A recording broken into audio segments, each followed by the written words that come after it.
प्यारे बच्चों, आज हम लोग इतिहास में पाठ 10 प्राचीन भारत उसकी सांस्कृतिक इस पाठ के बारे में जानकारी प्राप्त करेंगे। बच्चों, इस पाठ से संबंधित भाषा और साहित्य, जनजीवन, विज्ञान, शिक्षा के केंद्र, स्थापत्य कला, इन बातों के बारे में जानकारी दी गई है। तो सबसे पहला है भाषा और साहित्य। प्राचीन काल में बच्चों जो भाषा का लेखन का साहित्य था वो संस्कृत, अर्धमागधी, पाली और तमिल भाषाओं में हुआ। इसके बाद संगम साहित्य आता है। संगम साहित्य में संगम का अर्थ होता है बच्चों संगम, अर्थात विद्वान साहित्यकारों की सभाएं जो होती हैं उनको हम संगम कहते हैं। इन संगम साहित्य में जो प्राचीन है शिलपदिकारम और मणिमेखलई, ये प्रसिद्ध महाकाव्य हैं। भारत के माध्यम से प्राचीन समय के राजनीतिक और सामाजिक जीवन की जानकारी इससे हमें प्राप्त होती है। धार्मिक साहित्य। धार्मिक साहित्य में आगम ग्रंथ, त्रिपिटक, भागवत गीता महत्वपूर्ण ग्रंथ हैं। जैन आगम ग्रंथ अर्धमागधी, सौरसेनी, महाराष्ट्री जैसे प्राकृतिक भाषाओं में लिखे गए हैं। बच्चों, ये पाठ काफ़ी विस्तृत है, लंबा है, इसलिए मैं आप लोगों को इसमें से जो खास मूल चीज़ें हैं वो बताते हुए चल रहे हैं। इसके बाद बच्चों त्रिपिटक आता है। त्रिपिटक में 3 पिटक हैं, अर्थात 3 पिटारे हैं। सुत्त पिटक, विनय पिटक और अभिधम पिटक। और इन तीनों पिटकों में बौद्ध बुद्ध के उपदेश और बौद्ध संघ के भिक्षुओं के दैनिक जीवन में आचरण कैसे करना चाहिए तथा बौद्ध धर्म के दर्शन को समझाया गया है। इनकी गाथाओं को हम थेरी गाथा नामक प्रसिद्ध ग्रंथ में संकलित किया गया है, जो कि पाली भाषा में है।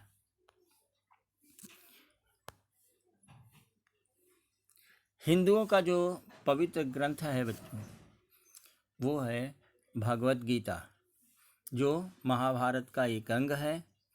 इसमें भगवान कृष्ण ने कहा है कि फल की आशा न करते हुए अपना अपना कर्तव्य करें। ईश्वर की भक्ति का मार्ग सबके लिए मुक्त है, अर्थात खुला हुआ है। इसके बारे में जानकारी दी गई है। 8वीं शताब्दी में आद्य शंकराचार्य, जो ये आप देख रहे हैं फोटो, इन्होंने वैराग्य जैसी ज्ञान और वैराग्य जैसी बातों पर बल दिया और उन्होंने भारत की 4 दिशाओं में बद्रीनाथ, द्वारिका, जगन्नाथपुरी और श्रृंगेरी स्थानों पर 4 मठों की स्थापना की। कौटिल्य ने अर्थशास्त्र ग्रंथ लिखा। उत्तम शासन व्यवस्था का कैसी होनी चाहिए इसके बारे में कौटिल्य ने इस ग्रंथ में लिखा है। व्याकरण ग्रंथ जो है वो पाणिनि द्वारा लिखा हुआ अष्टाध्यायी नामक ग्रंथ संस्कृत व्याकरण का प्रामाणिक ग्रंथ माना जाता है। पतंजल ने महाभाष्य ग्रंथ लिखा। पाणिनि के द्वारा लिखित अष्टाध्यायी ग्रंथ में सूत्रों का स्पष्टीकरण किया गया है। आर्ष और अभिजात महाकाव्य। आप लोग रामायण, महाभारत, इन दोनों महाकाव्यों को, आर्ष महाकाव्यों के बारे में परिचित होंगे बच्चों। नाम सुना है आपने। आर्ष का अर्थ ऋषियों द्वारा रची गई रचना होती है। रामायण वाल्मीकि द्वारा और महाभारत व्यास ऋषि के द्वारा रची हुई है। इसमें महाभारत में कौरव पांडव के युद्ध के बारे में जानकारी दी गई है और श्री कृष्ण के चरित्र का वर्णन इसमें मिलता है। भाषा, साहित्य और कला की परंपरा में कोई कालखंड ऐसा भी होता है जिसमें भविष्य में भी उसकी गरिमा और गौरव आबाधित रहते हैं। इसी प्रकार बच्चों, अभिजात संस्कृत भाषा में कालिदास द्वारा रचित रघुवंश और कुमार संभव, भारवी द्वारा रचित किरातार्जुनी और माघ द्वारा रचित शिशुपाल वध प्राचीन कालखंड के ये महाकाव्य विख्यात हैं। इन महाकाव्यों के बाद बच्चों नाटक आता है। नाटक में ये नाट्य कला हमारे देश की बहुत ही पुरानी कला है। इसमें विस्तृत चर्चा भरत मुनि ने नाट्यशास्त्र ग्रंथ में की है। संवाद के माध्यम से कही जाने वाली इस कलाओं की प्रस्तुत को नाटक कहते हैं।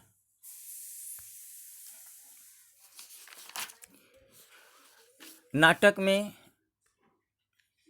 प्रसिद्ध नाटककार जो भास जी हैं, उन्होंने स्वप्नवासव दत्त, कालिदास का लिखा हुआ अभिज्ञान शाकुंतल, ये नाटक प्रसिद्ध हैं।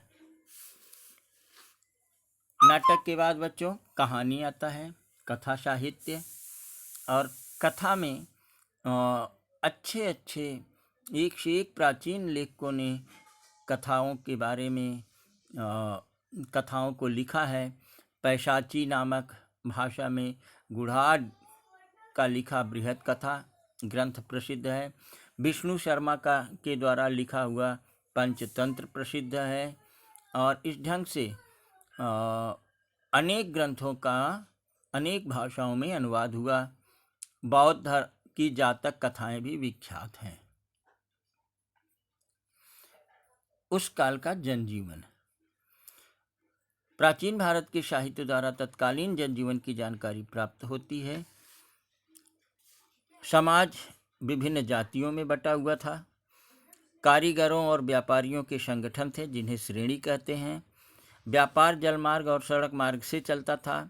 मलमल के वस्त्र, हाथी दांत, मूल्यवान रत्न, मसाले के पदार्थ, उत्कृष्ट बनावट वाले मिट्टी के बर्तन आदि भारतीय वस्तुओं को विदेश में बड़ी मांग थी। गेहूँ, चावल, जौ, मसूर प्रमुख फसलें थी। लोगों के भोजन में इन अनाजों से बने विभिन्न पदार्थ, मांस, मछली, दूध, घी और फलों का समावेश होता था। लोग मुख्य रूप से सूती वस्त्रों का उपयोग करते थे, साथ ही रेशमी वस्त्र और ऊनी वस्त्र का भी उपयोग करते थे। आज के वस्त्रों के जैसे धोती है, उत्तरीय वस्त्र साफा साड़ी के समान थे। कुषाणों के कार्यकाल में वस्त्र सिलने की पद्धति से भारतीयों का विज्ञान परिचय हुआ। आगे है बच्चों भारतीयों का विज्ञान। चिकित्सा पद्धति। तो प्राचीन काल से ही भारत की जो चिकित्सा पद्धति थी उसमें आयुर्वेद प्रमुख था। उसमें रोगों के लक्षण, रोगों का निदान, रोगों पर किया जाने वाला उपचार जैसी बातों की जानकारी दी जाती थी। बिंबिसार के दरबार में जीवक नामक विख्यात वैद्य था। चरक संहिता ग्रंथ में चिकित्सा विज्ञान तथा औषध विज्ञान की विस्तृत जानकारी दी गई है। यह चरक ग्रंथ जो है, चरक संहिता चरक ने लिखा है। शल्य विशारद, शल्य मतलब ऑपरेशन करने वाले, सुश्रुत द्वारा लिखित सुश्रुत संहिता ग्रंथ में विभिन्न रोगों का निदान और उपचार की जानकारी दी गई है। इसमें घाव, हड्डियों का टूटना, उन पर की जाने वाली शल्य क्रिया, इन सब पर विचार विमर्श किया गया है। और अरबी भाषा में सुश्रुत संहिता जो है उसका अनुवाद हुआ है उसका नाम है किताब सुसुद। बागभट्ट ने वैद्य शास्त्र में अनेक ग्रंथ लिखे, उनमें अष्टांग संग्रह और अष्टांग हृदय संहिता प्रमुख ग्रंथ हैं। बौद्ध भिक्षु सिद्ध नागार्जुन द्वारा लिखित रस रत्नाकर ग्रंथ में रसायनों एवं धातुओं के विषय में जानकारी मिलती है। गणित और खगोल विज्ञान। प्राचीन भारतीयों ने गणित और खगोल विज्ञान विषयों का गहन अध्ययन किया। 1 से 9 और शून्य संख्याओं का उपयोग सबसे पहले भारतीयों ने किया। इन अंकों का मूल्य एकम दहाई के स्थानानुसार बदलता है, यह प्राचीन भारतीयों को मालूम है। आर्यभट्ट नामक वैज्ञानिक ने आर्यभट्टीय ग्रंथ लिखा। उसने गणितीय क्रियाओं के अनेक सूत्र दिए। वो खगोल विज्ञानी भी थे। उन्होंने ही बताया कि पृथ्वी सूर्य के चारों ओर परिक्रमण करती है। 6ठी शताब्दी में वाराहमिहिर ने पंच सिद्धांतिका नामक ग्रंथ लिखा। उसमें भारतीय खगोल विज्ञान के सिद्धांतों के साथ यूनानी, रोमन और इजिप्शियन संस्कृतियों में पाए जाने वाले खगोल विज्ञान के सिद्धांतों पर विचार भी किया गया। 7वीं शताब्दी में गणितज्ञ ब्रह्मगुप्त के लिखे ग्रंथ का अरबी भाषा में अनुवाद किया गया। अब बच्चों आता है शिक्षा के क्षेत्र में। शिक्षा के क्षेत्र जो हैं वो बहुत सारे जो थे वो ख्याति प्राप्त शिक्षा केंद्र हैं। पहला है तक्षशिला विश्वविद्यालय। तक्षशिला प्राचीन भारत के व्यापारिक मार्ग पर महत्वपूर्ण स्थान था। यह अब वर्तमान पाकिस्तान में है। वहाँ पाए गए पुरातत्वीय प्रमाण के आधार पर दिखाई देता है। तक्षशिला नगरी ईसा पूर्व 6ठी शताब्दी में बसाई गई थी।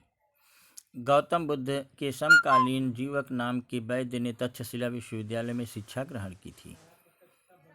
तक्षशिला विश्वविद्यालय की कीर्ति दूर दूर फैली हुई थी। मौर्य साम्राज्य के संस्थापक चंद्रगुप्त मौर्य की शिक्षा तक्षशिला विश्वविद्यालय में हुई थी। व्याकरणाचार्य पाणिनि वैद्य चरक की भी तक्षशिला विश्वविद्यालय से के ही विद्यार्थी थे। सिकंदर के साथ आए यूनानी इतिहासकारों ने भी तक्षशिला का उल्लेख किया है। चीनी बौद्ध भिक्षु फाहियान लगभग 400 में ईसा संवत 400 में भारत में आया। उस समय तक्षशिला विश्वविद्यालय भी गया था। इस विश्वविद्यालय में वो वैदिक साहित्य, बौद्ध दर्शन, अर्थशास्त्र, तर्कशास्त्र आदि विभिन्न विषयों की शिक्षा प्रदान की जाती है, ऐसा उसने लिखा है। वाराणसी बच्चों उत्तर भारत का एक जिला आज का, जो बरना और 80 नदियों के बीच में बसा हुआ है। इसी के कारण इसका नाम वाराणसी पड़ा है। प्राचीन समय से वेदों तथा जैन और बौद्ध दर्शनों की शिक्षा प्रदान करने वाले केंद्र वाराणसी में थे। वल्लभी गुजरात के सौराष्ट्र में वल्लभी प्राचीन नगर है। यहाँ पे जैन और बौद्ध का दर्शन का महत्वपूर्ण शिक्षा केंद्र था। युवानशांग और ईसिंग नामक चीनी वैद्य भिक्षु वल्लभी आए थे। नालंदा का तो नाम आप लोगों ने कई बार सुना होगा बच्चों। यह वर्तमान के बिहार के पटना शहर के प्राचीन नालंदा विश्वविद्यालय के अवशेष आज भी हैं। इस विश्वविद्यालय को हर्षवर्धन ने उदार मना से दान दिया था। युवानशांग और ईसिंग ने विश्वविद्यालय का वर्णन किया है। यहाँ हजारों विद्यार्थियों को रहने की सुविधा थी और इस विश्वविद्यालय में के ग्रंथालय में हजारों ग्रंथ थे। यहाँ प्रवेश पाने वाले विद्यार्थियों को प्रवेश द्वार पर ही परीक्षा देनी पड़ती थी। इसके बाद बच्चों विक्रमशिला विश्वविद्यालय है। यह जो है विक्रमशिला विश्वविद्यालय बिहार के भागलपुर के निकट विक्रमशिला विश्वविद्यालय था। ये ईसा संवत 8वीं शताब्दी में धर्मपाल नामक राजा ने इसकी स्थापना की। यहाँ पे 6 विहार थे। प्रत्येक बिहार का स्वतंत्र प्रवेश द्वार था। कांची पल्लव राज सत्ता के समय में ईसा संवत 6ठी शताब्दी वर्तमान तमिलनाडु के कांची शहर शिक्षा का महत्वपूर्ण केंद्र था। वैदिक, जैन और बौद्ध ग्रंथों का अध्ययन और अध्यापन किया जाता था। स्थापत्य कला मौर्य और गुप्त कार्यकाल में भारतीय स्थापत्य कला का विकास चरम सीमा पर था। सम्राट अशोक विभिन्न स्थानों पर निर्मित पाषाण स्तंभ भारतीय शिल्पकला के उत्तम उदाहरण है। सांची के स्तूप, उदयगिरी, खंडगिरी, कार्ले, नासिक, अजिंठा, वेरूल, ये आदि स्थानों पर निर्मित गुफाओं के माध्यम से वही परंपरा अधिकाधिक विकसित होती गई, यह दिखाई देता है। गुप्त कार्यकाल में भारतीय मूर्तिकला का विकास हुआ। दक्षिण भारत में चालुक्य और पल्लव राजसत्ताओं के कालखंड में मंदिर स्थापत्य का विकास हुआ। इसके अनेक प्रमाण महाबलीपुरम के मंदिर में हैं। पल्लव राजसत्ता के कालखंड में काश धातु देवी देवताओं की मूर्तियां बनाना प्रारंभ हुआ। दिल्ली के महीप समीप महरौली में गुप्तकालीन लौह स्तंभ के आधार पर प्राचीन भारतीयों का धातु विज्ञान विषय ज्ञान कितना उन्नत था, इसका बोध होता है। उसमें आज भी जंग नहीं लगा है बच्चों। महरौली का जो लौह स्तंभ है वो जैसा का तैसा ही है। तो बच्चों, हमने देखा कि प्राचीन भारतीय संस्कृति अत्यंत समृद्ध और उन्नत थी।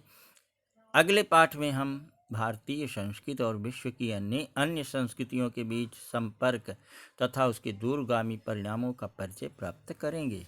बच्चों, ये हम पाठ जो है हमारे लिए कितना महत्वपूर्ण है। इस प्राचीन भारत की संस्कृति के बारे में हमें जानना चाहिए। हमें अपनी जो धरोहरें हैं, हमारे देश में क्या क्या था, हम कितने उन्नत थे और आज कितने उन्नत हैं, इससे हम इन दोनों का तालमेल बिठा करके आगे अपना और विकास कर सकते हैं। तो इस पाठ को आप लोग अगर पढ़ेंगे तो आपको और अधिक जानकारी प्राप्त होगी। और मैं इस पाठ से संबंधित कुछ प्रश्न भेज रहा हूं, आप लोग उनका उत्तर लिख करके व्हाट्सएप ग्रुप पे भेज दीजिए। थैंक यू बच्चों।